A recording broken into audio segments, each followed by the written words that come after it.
And of course, your home is going to be beautiful when you pick a stylish couch from whichever supplier. But if it doesn't function for you, then it's a total miss.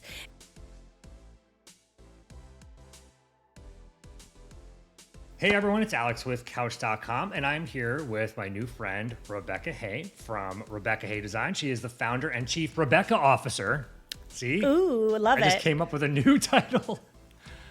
And also a popular podcast host of Resilient by Design. I was a guest recently, and thank you so much again for having me there. Amazing. Ladies and gentlemen, Rebecca Hay, here she is. Woohoo, yeah, woo. Thank you. Thank you so much for having me, Alex.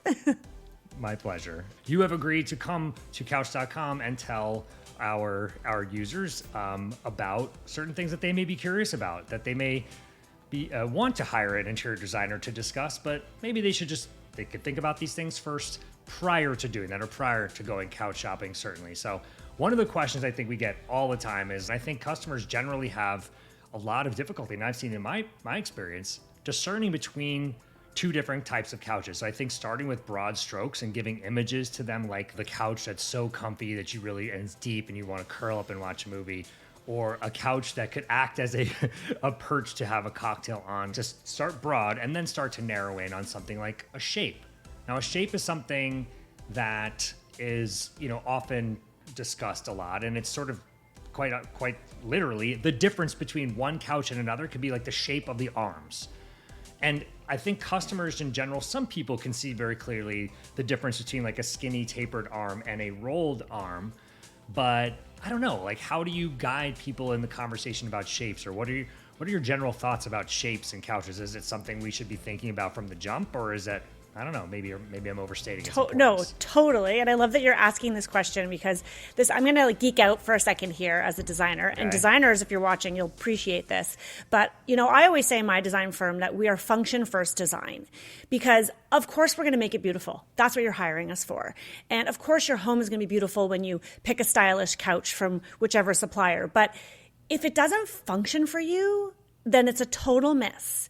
And so I think it's having those conversations early on about, like I just said, like, what is the purpose for your couch? Those curved couches, hey, I've done them. I've put them in clients' homes and they look super fab and cool, like very trendy. But they may not be the right fit for your home if you are looking for a couch that can maximize the seating potential and you can fit 6 to 7 people, and you want your kids to be able to hang out and play video games with their friends, because a curved sofa is not a maximum use of space. And so it's really thinking about, first and foremost, how are you intending to use your couch? What is the intent? Are you going to be someone who wants to have a beer and watch the game? Maybe you want an armrest so you can rest your arm while you're holding a drink. Talking about a tapered arm versus a big square flat arm. So it's a constant balance between what appeals to me aesthetically, right? And what really is going to function for me and my family. And oftentimes the conversations I have with clients is steering them sometimes a little bit away from what they thought they wanted because they saw it in a magazine, once I start asking questions about how they intend to use the couch or use the space. Rebecca, thank you so much for being with us and sharing your insight. This is incredibly valuable. We hit all of our marks, and I genuinely appreciate it. Thank you for having me.